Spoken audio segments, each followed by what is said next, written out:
Well, I'm in Jerusalem at the roof of the Austrian Hospice at the Muslim quarter, and from there you can see one of the best views of Jerusalem. Then let's see what we can see from here.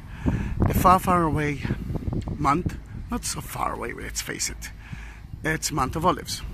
The white tower in front of you with a black pyramid top, it's the Ascension Church.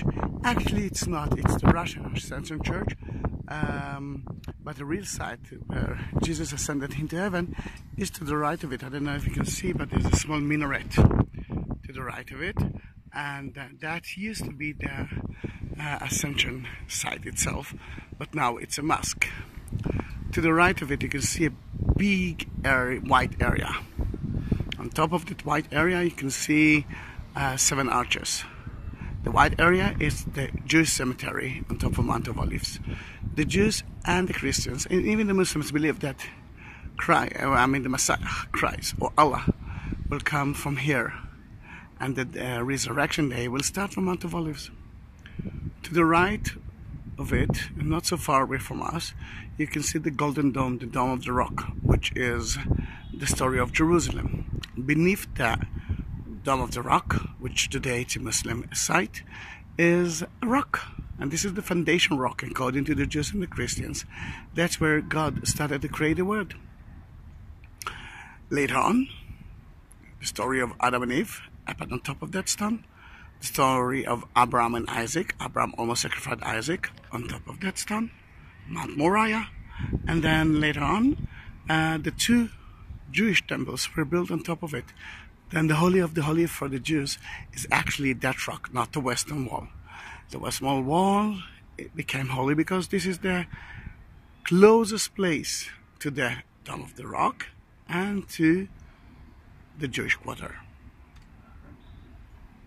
Then, to the right of the Dome of the Rock, there is another Muslim site. If the Dome of the Rock is a memorial site, then the Grey Dome, not the one that you see in front of it, the other one, the small one, it's Al-Aqsa Mosque. According to tradition, Muhammad, the 7th century, came to Al-Aqsa, and from there he went to the foundation rock, which is beneath the Dome of the Rock, and he ascended into heaven and met God himself. Around the Dome of the Rock is the Muslim quarter, and the Austrian Hospice is actually at the Muslim quarter as well.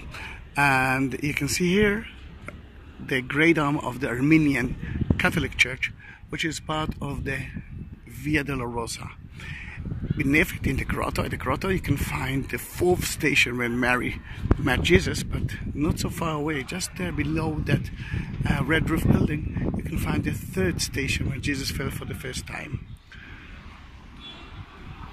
If you go into the city, you can see that Israeli flag, and that is the Jewish. This is the Jewish quarter, and to the right of it, you can see a white dome. That white dome is a synagogue, the Churva synagogue, the Ruin synagogue, Yehuda Hasid synagogue. So many names to the same quarter. The Jewish quarter was destroyed by the Jordanians in 1948, and in 1967, when the Israelis came back to Jerusalem, they actually renewed and renovated it. And beneath the new quarter of the Jewish quarter, there are so many beautiful places to visit. You won't see it, but I'm actually pointing on it just to the right and behind the white dome of the Jewish synagogue. It's Mount Zion. On Mount Zion, you can find so many things. You can visit the tomb of King David, you can visit the room of the Last Supper, and you can visit the place that Mary fell asleep / died according to different orders of Christianity. The White Tower is already the Christian quarter, and it's a German church, but the most important place is those 2 Grey Domes. That is the Church of the Holy Sepulchre. That is the place that Jesus actually crucified, and this is the end of the Via Dolorosa, and that is the way of the cross, the way of the Via Dolorosa, the way that Jesus walked from the judgment place until the crucifixion area. Then in the church itself, which of course at the time of Jesus, we are talking about the small hill of the Golgotha, the Calvary, he didn't see a church. The church was built later on. Then in the church you can find the place that he was crucified, and then the place that he died, and the most buried, and the most important thing, resurrect. Then in that case the tomb itself is empty. The Christian quarter continued to the right. You can see the Vatican flag with the yellow and the white, and the San Salvador Church, which is actually kind of the Vatican of Jerusalem in Israel. And I know it's windy, it's breezy, I must say. It's surprising. It's August. It's supposed to be so hot, and it's lovely. And the big wall that you see is the northern wall of the city, built by Suleiman the Magnificent. And the most important part that you see in front of you is Damascus Gate.